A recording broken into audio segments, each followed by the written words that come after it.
बहू, ओ बहू, सो रही हो क्या? अरे अभी तो 2 बजे हैं और तुम सोने आ गई। क्या दोपहर का खाना नहीं बनेगा?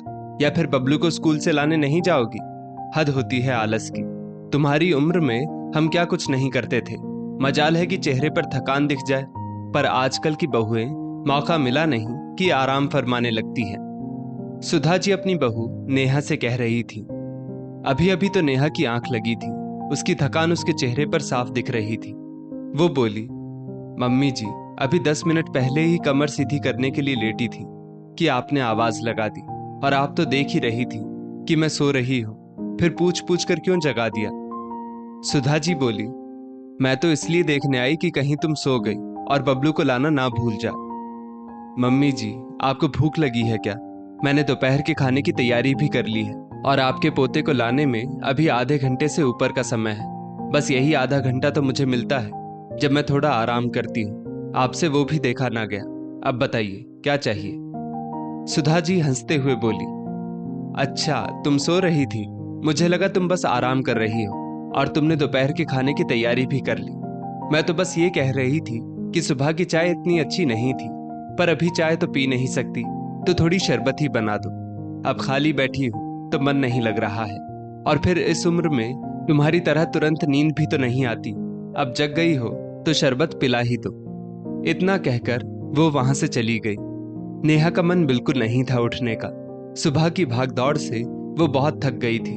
वो सुबह 5:30 बजे उठती, उसके बाद एक पल का आराम नहीं करती, क्योंकि हर कोई अपनी जगह पर बैठा रहता और बस अपनी फरमाइश उसे बुलाकर बता देता। कहां से मिलेगी बेचारी को फुर्सत। अनमने मन से नेहा रसोई में गई, शरबत बनाकर सुधा जी को कमरे में दी और बोली, मम्मी जी, मैंने बोतल में और शरबत बनाकर रसोई में रख दी है, जब भी आपको चाहिए आप ले सकती हैं। इतना कहकर जैसे ही वो जाने लगी, सुधा जी बोली, बहू, शरबत दे दी है तो जरा टीवी चला दो। वो मेरे पैरों में बहुत दर्द हो रहा है, तो कौन बार बार उठना बैठना करेगा। जरा वो रिमोट भी पकड़ा दो।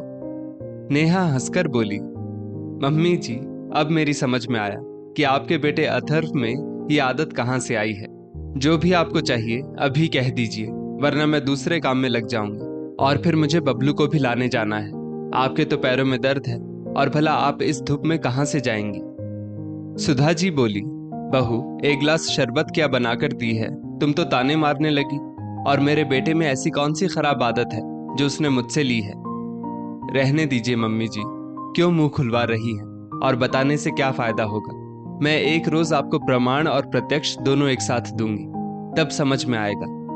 इतना कहते हुए नेहा वहां से चली गई। जैसे ही घड़ी में 2:40 हुए, नेहा ने छतरी उठाई और बेटे को लेने के लिए बस स्टॉप पहुंच गई।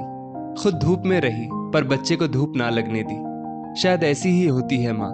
पहले उसकी सारी फरमाइश सुनी, फिर घर आकर उसे नहलाया धुलाया और खिला पिलाकर ठंडी हवा में सुलाया।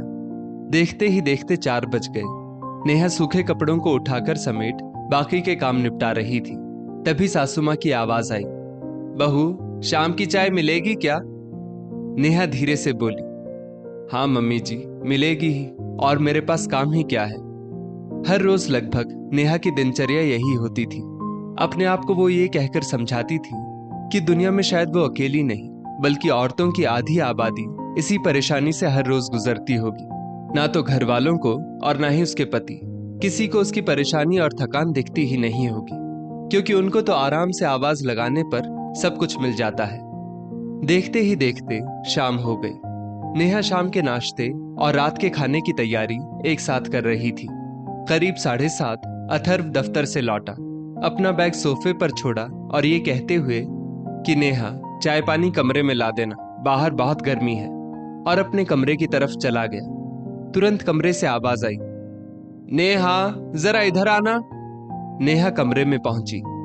कितनी बार बोला है मेरे आने से पहले कमरे का एसी ऑन कर दो, पर नहीं, पूरे दिन तो तुम घर में रहती हो, मेरे लिए इतना भी नहीं कर सकती? मैं नहाने जा रहा हूं, एसी ऑन कर दो। इतना कहकर वो बाथरूम में घुस गया। नेहा को गुस्सा तो आया, पर बोलकर भी कोई फायदा नहीं था। उसने एसी ऑन किया और कमरे से निकल गई। अभी 1 मिनट भी नहीं हुआ कि फिर बाथरूम से आवाज आई, नेहा, जरा तौलिया दे दो, तौलिए की जगह बाथरूम में होती है, वो बाहर क्या कर रहा है?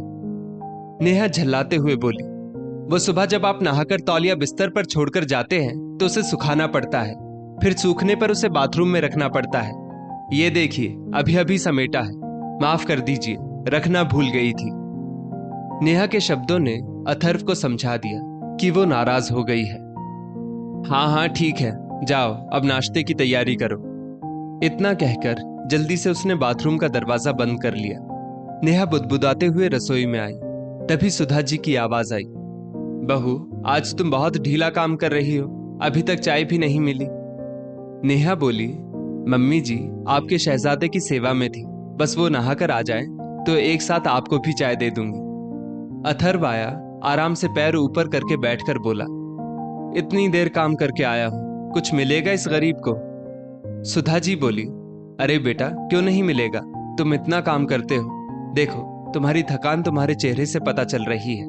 बहू जल्दी से कुछ खाने को और चाय लेकर आओ, बेचारा मेरा बेटा गर्मी में मुरझा गया है। नेहा मुस्कुराते हुए बोली, मम्मी जी पूरे दिन ऑफिस में एसी, गाड़ी में एसी, फिर घर में आते ही एसी, फिर भी आपका फूल सा बेटा मुरझा जाता है। कभी इस बहू पर भी ध्यान दिया कीजिए जो रसोई में बिना पंखे और एसी के काम करती है और भाग भाग कर सबकी फरमाइशें पूरी करती है। मेरी तकलीफ तो कभी किसी को नहीं दिखती है। इतना कहकर वो बेटे का हाथ पकड़कर बोली, चलो होमवर्क करवाती हूँ। कुछ रोज बाद नेहा की ननद कविता आई। जब भी वो नेहा की कुछ मदद करने की कोशिश करती, सुधा जी कहती, अपने घर में तो काम करती ही हो, यहाँ तो आराम कर लो बेटा, जो चाहिए बहू से कहो वो लाकर दे देगी। वहीं बैठा अथर्व बोला, हाँ दीदी बैठो ना, मैं अभी नेहा को कहता हूँ। नेहा, दीदी को सुबह सुबह अखबार पढ़ने की आदत है, टीवी के पास रखा है, जरा लाकर दे दो। कविता हैरानी से भाई को देखने लगी तो नेहा बोली, दीदी हैरान होने की कोई बात नहीं है, ऐसे ही अकेले घर में नहीं है, मैं आपको बाद में सब बताऊंगी। अब कैसे समझाऊं सबको कि मैं भी थक जाती हूं। कविता बोली, अथर्व पास में अखबार था, इसके लिए तुमने नेहा को कमरे से क्यों बुलाया? तुम भी लाकर दे सकते थे, या फिर मैं खुद उठा सकती थी। सुधा जी बोली, बहू तुम तो कविता के सामने ऐसे कह रही हो जैसे हम तुम पर अन्याय करते हैं, और कोई राज की बात है जो तुम उसे बाद में बताओगी। नेहा मुस्कुराकर बोली, मम्मी जी आज प्रत्यक्ष प्रमाण मिल गया होगा आपको कि ये कोई राज नहीं कि मैं छुपाऊंगी। मैं तो चिल्लाकर सबको पूछूंगी और बताऊंगी कि औरत भी थकती है। इतना कहते ही नेहा की आंखें भर आई।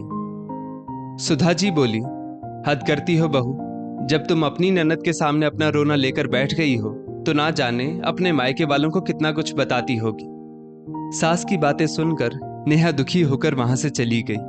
कविता बोली, माँ हद भाभी ने नहीं बल्कि आप लोगों ने कर दी है।